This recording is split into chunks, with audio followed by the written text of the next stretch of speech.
착상창을 열고 닫고 하는데 아주 중요한 역할을 합니다. 난임 시술을 하다 보면 어쩔 수 없이 프로게스테론이 부족한 상황이 발생할 수밖에 없어요. 어떤 루트를 통해서 프로게스테론을 보충하는지는 중요하지 않고 그 마지막에 도달하는 프로게스테론 레벨만 중요하다고. 최근의 데이터에 의하면 프로게스테론 레벨이 10 이상만 돼도 임신율에 불리하진 않아요 라고 너무 과도하게 프로게스테론이 들어가면 착상문이 빨리 닫힐 수 있거든요. 여기서 중요한 건 그럼 얼마 이상이 과도한 거니에 대해서는 너무 연구자들별로 제시하는 수치가 달라서 제가 여기서 몇이라고 소개를 해드리기는 좀 어려울 것 같은데, 이 얘기를 하는 이유가 어떤 환자분이 한 10번 정도 배아 이식을 했는데 한 번도 착상이 되신 적이 없었어요. 근데 제가 봤을 때 초음파 아무 문제가 없고 나이도 좀 젊으신 분이었어요. 그러면 제 입장에서는 그렇게 이제 여러 병원을 하다가 오셨으니까 제 입장에서 또 막 고민을 해야 되는 상황이 됐잖아요. 그래서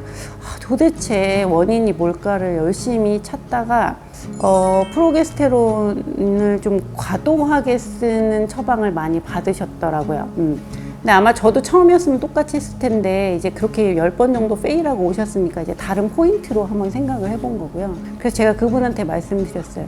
이게 반드시 그런 건 아닌데 내가 생각하는 것보다 좀 과도하게 프로게스테론을 쓴 것 같다. 그래서 혹시 그게 착상창에 문제가 될 수도 있고 영향을 미칠 수 있으니 우리 프로게스테론 레벨을 그냥 내가 문헌을 찾은 것 중에 가장 적절한 거는 30을 넘지 않는 거라고 나는 생각을 한다.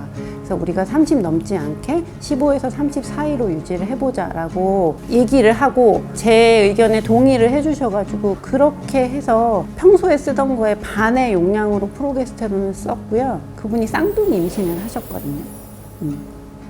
그래서 물론 항상 난임 치료는 이런 경우에 우연의 일치일 수 있어요. 지금까지 10번 안 됐으니까 11번째 되는 상황일 수 있지만 저의 바람은 제가 생각했던 포인트가 맞아 떨어졌고 그 전략이 맞아 떨어졌다고 생각을 해요. 그래서 제가 이분을 토대로 프로게스테론 레벨이 너무 높은 분들을 적정 레벨로 생각하는 수준으로 조금씩 낮춰서 치료를 하고 있고, 그렇게 해서 또 한 분이 성공을 하셨거든요. 물론 이게 정답은 아니지만 일반적으로 표준화된 방법으로 했을 때 안 됐을 때에는 프로게스테론이 주로 낮은 거에만 초점을 맞춰 있었는데 혹시나 너무 높은 것도 문제가 될 수도 있으니 냉동배아 이식할 때 막 60씩 나오고 이건 안 좋은 것 같거든요. 제가 사실 숫자를 언급하기는 어렵다고 했는데 몇몇 논문에서는 40 이상이면 안 좋다고 언급한 데도 있고 70 이상이면 안 좋다고 언급한 데도 있는데 실제로 막 주사 여러 개 쓰고 막 이렇게 하면 50, 60까지 나오는 경우도 많이 있어서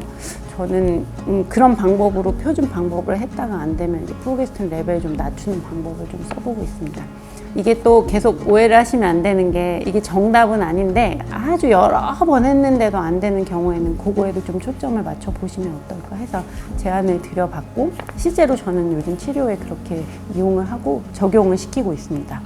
근데 여기서 사실 프로게스테론이 좀 함정이 있어요. 그래서 몇몇 선생님들은 아예 이식할 때 프로게스테론 레벨을 보지 않는 분도 계신데 그 이유가 뭐냐면요. 아까 투여하는 루트가 여러 가지라고 말씀드렸잖아요. 내가 혈액 검사에서 프로게스테론 레벨을 확 높여서 보고 싶어 라고 하면 주사를 쓰시면 돼요. 심지어 먹는 프로게스테론은 혈액 레벨에 반영이 되지도 않고요. 우리가 질정제로 넣는 건 어쨌든 질을 통해서 넣고 그 다음에 이제 전신을 돌 때까지는 시간이 오래 걸리기 때문에 질정을 아무리 많이 넣어도 주사 한 방 맞는 것만큼의 프로게스테론 레벨을 올리기는 쉽지는 않아요. 그러면 왜 질정을 써? 라고 이제 말씀을 하실 텐데 사실 저희한테 진짜 중요한 거는 이 피에서의 프로게스테론 레벨이 아니고 자궁에서의 프로게스테론 레벨이거든요. 그런 측면에서 보면 그럼 자궁에서의 프로게스테론 레벨을 측정하면 되잖아 라고 말씀하시겠지만 현실적으로 불가능합니다.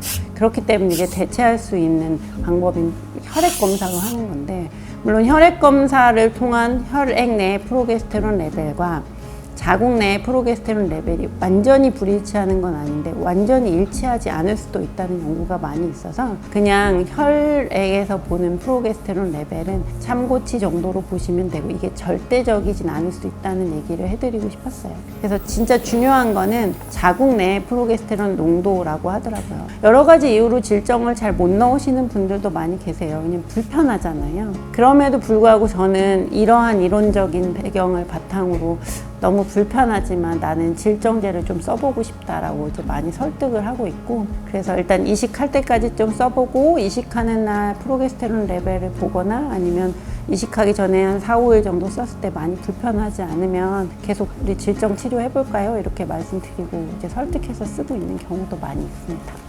그러면 우리가 적절하게 프로게스테론을 썼음에도 불구하고 이식하는 당일에 프로게스테론 레벨이 10점, 냉동 배아 이식 때 10.0이 안 나왔을 때 그럼 그 사이클은 망한 걸까요?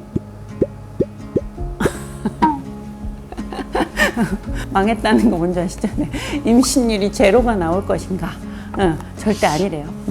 그리고 많은 연구자들이 어쨌든 적정 레벨은 냉동 배아 이식 때예요. 미니멈 10 이상이니까 빨리빨리 주사를 써가지고 프로게스테론 레벨을 올리면 10 이상이었던 사람하고 똑같은 임신율이 나온다고 하더라고요. 이식 당일에 프로게스테론 레벨이 낮았다고 해서 너무 절망하실 필요는 없고, 이제 많은 주치의들이 이식 당일에 굳이 막 찔러가면서 프로게스테론을 보는 게 임신이 좀 안 될 만한 리스크를 조금이라도 줄여보겠다는 노력이라고 생각을 하시고, 그때 프로게스테론 레벨이 낮을 때 주사를 보충하면 충분히 프로게스테론이 10 이상이었던 사람과 똑같은 임신율이 나올 수 있으니까 너무 절망하지 마시고 주사 치료를 받으시면 될 것 같아요. 사실 이 비슷한 주제로 제가 한 3, 4년 전에 또 발표를 한 적이 있어서, 그때는 대세가요, 난임 환자들은 기본적으로 프로게스테론 레벨이 부족하기 때문에 아까 제가 말씀드린 꼭 쓰지 않아도 되는 상황에서도 써주는 게 좋겠다가 대세였는데, 최근에 조금씩 또 다른 그 개념으로 논문들이 나오는 것 같아서 이거를 좀 소개해드리고 싶었습니다. 네. 프로게스테론은 기본적으로 다 처방 의약품이기 때문에 자가로 하실 수는 없는데, 이제 많은 난임 치료를 받는 분들이 집에 질정제를 굉장히 많이 가지고 계실 거예요. 피검사를 좀 늦게 오거나 하는 상황인데 뭐 질정이 좀 부족하거나 이런 식으로 될 수도 있고, 내원 시기가 안 맞거나, 그래서 좀 충분히 처방을 해주시는 경향들이 있기 때문에 집에 프로게스테론 제제를 가지고 계신 분들이 되게 많아요, 실제로. 그래서 임의로 한두 개 쓰셨다는 분들이 꽤 있어요. 솔직히 말하면 프로게스테론이 너무 높은 게 절대적으로 임신율이 떨어진다라고 말을 하기에는 아직은 근거가 부족하기 때문에, 불안한 마음에 한두 개를 더 쓰신다던가 주사를 맞았어요 라고 했을 때 제가 왜 그랬어요? 이렇게 절대 안 하고요. 그냥 잘하셨어요 라고 말씀을 드리지만, 이제 너무 높은 레벨도 좋지 않을 수 있으니까 그런 불안한 마음을 이젠 좀 가라앉히고, 우리가 다 피검사하고 봤으니까 제가 처방드린 용량만 쓰셔도 충분할 것 같아요 라고 말씀을 드리죠. 여기서 또 계속 강조를 하는 거는, 나 그럼 지금까지 프로게스테론 너무 높아서 이렇게 또 생각을 하시면 안 되거든요. 네. 그냥 루틴 방법으로 했을 때 잘 안 될 때 또 새롭게, 저는 이제 전문가고 주치의로서 제가 어쨌든 뭔가 문제를 찾아내야 되는 입장이잖아요. 그렇게 해서 요즘 해롭게 째려봤더니 프로게스테론이 너무 높은 것도 문제가 될 수 있지 않을까라는 이제 새로운 시각으로 보게 됐고, 그런 논문들이 있어서 많은 연구자도 나랑 비슷한 생각을 하는구나 하면서 좀 관심 있게 보고 있는 주제라서 지금 소개를 드렸고, 항상 이런 제 영상의 키포인트는 너무 하나만 가지고 불안해하지 않으셔도 돼요.